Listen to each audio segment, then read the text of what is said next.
चार दोस्त और जादुई जंगल। पहला अध्याय, दोस्ती की शुरुआत। एक छोटे से गांव में चार पक्के दोस्त रहते थे, राजू, विक्की, सीमा और नेहा।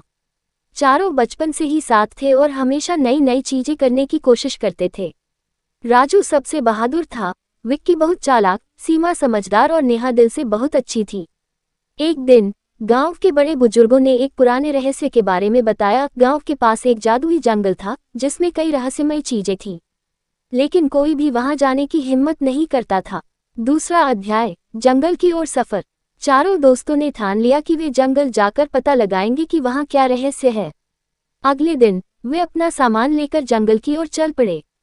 जंगल बहुत घना था, पेड़ ऊंचे और डरावने थे, लेकिन वे चारों एक दूसरे का साथ देकर आगे बढ़ते गए।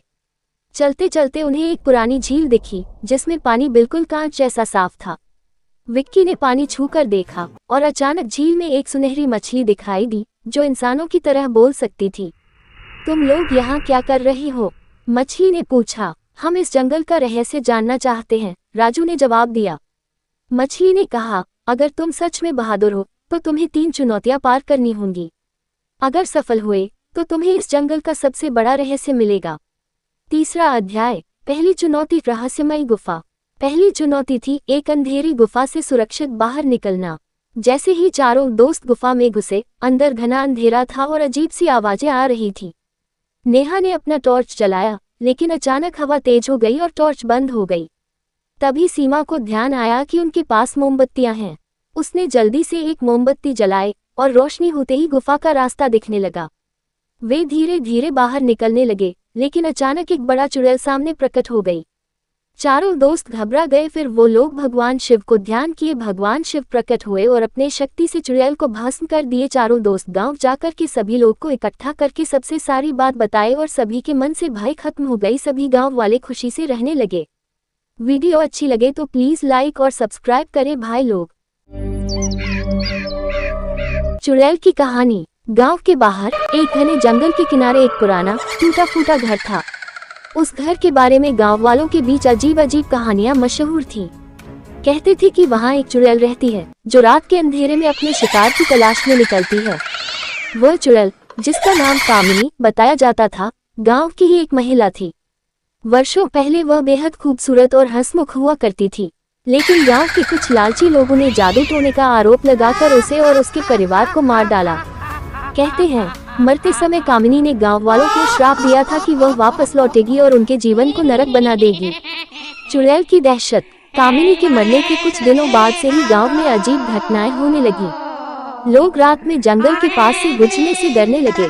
कई लोगों ने बताया कि उन्होंने जंगल में सफेद साड़ी पहने एक औरत को देखा जिसकी आंखें आग की तरह जल रही थी। वह औरत पेड़ों के बीच अचानक गायब हो जाती थी। गांव में एक युवा लड़का जिसका नाम अर्जुन था, इन सब बातों पर विश्वास नहीं करता था। वह कहता था, ये सब अंधविश्वास है।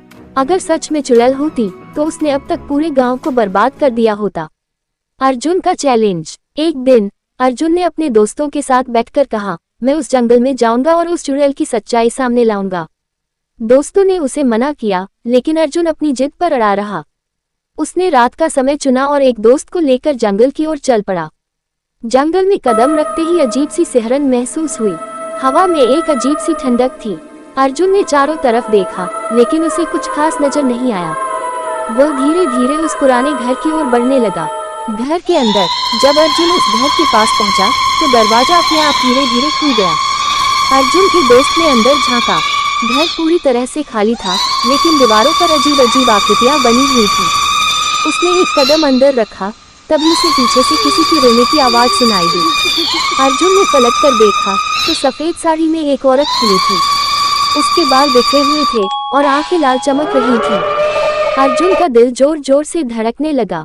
उसने हिम्मत जुटाकर पूछा, तुम कौन हो? औरत ने धीरे धीरे अपना सिर उठाया और कहा, मैं वही हूँ जिसे इस गांव ने मारा था। अब मैं तुम्हारे जैसे लोगों से बदला लेने आई हूँ। भागने की कोशिश। अर्जुन ने देखा कि वह औरत धीरे धीरे उसकी ओर बढ़ रही थी। डर के मारे उसने दौड़ना शुरू कर दिया, लेकिन घर का दरवाजा अपने आप बंद हो गया। अर्जुन ने दरवाजा खोलने की कोशिश की, लेकिन वह नहीं खुला। वह चिल्लाने लगा, मुझे जाने दो, मैं कुछ नहीं जानता। औरत ने ठहाका लगाते हुए कहा, अब यहाँ से कोई नहीं जा सकता। तभी अचानक घर के अंदर से तेज हवा चलने लगी। अर्जुन को ऐसा लगा मानो वह हवा उसे अपनी ओर खींच रही हो। चुड़ैल का सच। लेकिन तभी अर्जुन को ध्यान आया कि उसकी दादी ने कभी उसे बताया था कि चुड़ैल का अंत केवल सत्य और साहस से हो सकता है। उसने खुद को संभाला और कहा, तुम्हारा गुस्सा जायज है, लेकिन मैं उन लोगों में से नहीं हूँ जिन्होंने तुम्हारे साथ अन्याय किया। अगर तुम वाकई बदला चाहती हो तो उन्हें ढूंढो। चुड़ैल थोड़ी देर के लिए रुकी। उसकी लाल आंखें धीरे धीरे शांत होने लगी। उसने अर्जुन से कहा, अगर तुम सच कह रहे हो तो जाओ और गांव वालों को मेरा संदेश दो। उन्हें बताओ कि मैं तब तक शांत नहीं बैठूंगी जब तक मेरा बदला पूरा नहीं हो जाता। गांव वालों का डर। अर्जुन किसी तरह वहां से भाग निकला और सीधा गांव पहुंचा। उसने गांव वालों को सारी बात बताई। गांव के बुजुर्गों ने माना कि वर्षों पहले उन्होंने कामिनी के साथ अन्याय किया था। वे सभी मंदिर गए और कामिनी की आत्मा की शांति के लिए प्रार्थना करने लगे। कहते हैं उस दिन के बाद से चुड़ैल का साया गांव से हमेशा के लिए गायब हो गया। अर्जुन ने अपनी बहादुरी से न केवल खुद को बचाया बल्कि पूरे गांव को भी चुड़ैल के प्रकोप से मुक्त कर दिया। निष्कर्ष, इस कहानी से यह शिक्षा मिलती है कि अन्याय और अत्याचार का अंत कभी न कभी होता ही है। सच्चाई और साहस से बड़ा डर भी दूर किया जा सकता है। शादी एक अच्छे परिवार में हुई है। उसका पति रोहन उसे बहुत प्यार करता है। घर में उसकी सास शांति और ननद मीनाक्षी भी है, जो सरिता के किसी काम में दखल अंदाजी नहीं करती। लेकिन फिर भी सरिता को ऐसा लगता है कि दुनिया की सबसे ज्यादा बेचारी बहू वही है और सबसे ज्यादा अत्याचार उसी पर हो रहा है। माँ जी, ये लीजिए आपकी चाय। अरे बहू, तूने इतनी ज्यादा चीनी क्यों डाल दी चाय में? हाय हाय माँ जी, मैंने तो उतनी ही मीठी बनाई है जितनी मीठी आपको पसंद है। माँ जी, आपको तो मेरे हाथ की चाय अच्छी ही नहीं लगती। जब देखो कुछ न कुछ कमी निकाल ही देती हो। अरे बहू, तू एक बात के पीछे ही पड़ जाती है। मैंने ऐसा कब कहा कि तू रोज चाय खराब बनाती है? सरिता अपने कमरे में चली जाती है और फोन उठाकर अपनी माँ से बात करती है। हेलो माँ, कैसी हो आप? क्या कर रही हो? मैं तो ठीक हूँ, पर तू बता तेरा मूड कैसा है? तेरी आवाज से लग रहा है कि कुछ तो हुआ है तेरे ससुराल में। अरे क्या बताऊँ माँ, यहाँ तो हर समय मेरे साथ बहुत बुरा व्यवहार होता है। मैंने अपनी सास के लिए इतनी अच्छी चाय बनाई, लेकिन मेरी सास चाय पीते ही मुझे 4 बातें सुना दी। बेटी, तू इतनी छोटी छोटी बातों पर ध्यान ही क्यों देती हो? तुम्हारी सास ने कुछ बोल भी दिया तो क्या हो गया, वो बड़ी है ना तुझसे। माँ ने इतना समझाया, लेकिन इस बात का सरिता पर कोई असर नहीं हुआ। अपनी बेचारी बहू की छवि वो बदलना ही नहीं चाहती। अगली सुबह, सुनिए जी, मुझे ना आज बाजार से कुछ सामान लेकर आना है। आज आप ऑफिस से आने के बाद मुझे लेकर चलना ना। भाभी, मुझे भी कुछ किताबें खरीदनी है। आप दोनों जा ही रहे हो तो मेरी किताबें भी ले आना। लो, अभी तो बात ही की है बाजार जाने की तो एक फरमाइश आ गई। माँ जी, आप भी बता दो कुछ, और हाँ, मोहल्ले वालों से भी बोल दो अगर वो कुछ मंगवाना चाहते हो तो। बेचारी मीनाक्षी अपना सा मुंह लेकर रह गई। ये सब देखकर रोहन से चुप नहीं रह गया और वो गुस्से में बोला, सरिता, क्या हो गया है तुम्हें? मीनाक्षी ने तो सिर्फ किताबों के लिए बोला है। तुम्हें मीनाक्षी से इस तरह से बात नहीं करनी चाहिए। माफी मांगो उससे अभी। क्या? मैं माफी मांगू? दिन भर आपके घर के काम करूं मैं, आपकी और आपके घर वालों की बातें सुनूं मैं, और अब माफी भी मैं मांगू? ऐसा कभी नहीं हो सकता। ये बोलकर सरिता वहां से चली जाती है। एक दिन उनकी पड़ोसन घर आती है। अरे सरिता, क्या कर रही है?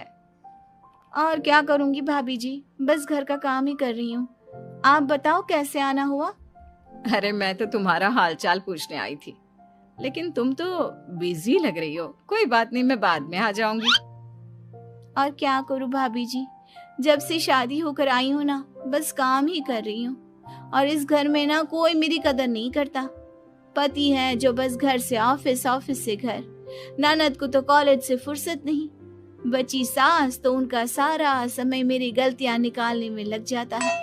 अरे ये क्या कह रही हो सरिता? तुम्हारी सास तो पूरे मोहल्ले में तुम्हारी तारीफ करती फिरती है कि तुम बहुत अच्छी हो, पूरा घर तुम्ही ने संभाल रखा है। हाँ तो क्या हुआ? इसमें गलत क्या कहती हैं? सच्ची तो कहती हैं। मेरी मर्जी के बिना इस घर का पत्ता भी नहीं हिलता।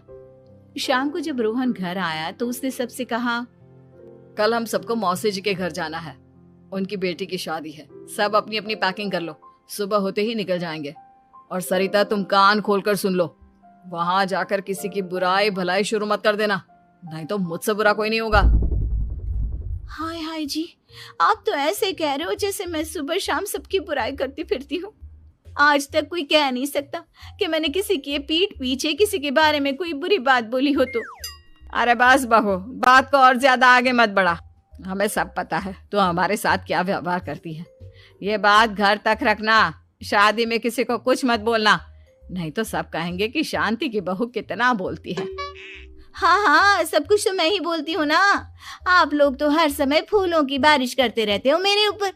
सारी गलती मेरी है जो मैं इस घर में आई, सबका कितना ध्यान रखती हूँ, लेकिन फिर भी मेरी तो आप लोगों की नजर में कोई कदर ही नहीं है। बेटा, तेरी बीवी की ना आदत हो गई है सबके सामने खुद को बेचारी दिखाने की, और आदत इतनी जल्दी नहीं बदलती। जब ये बोलना शुरू करती है तो रुकने का नाम ही नहीं लेती, इसलिए इसे पता ही नहीं चलता कि ये किसके सामने क्या बोली जा रही है। लेकिन दिल की बहुत अच्छी है। हमें भी अपना दिल बड़ा करके ये जैसी है इसे स्वीकार करना चाहिए।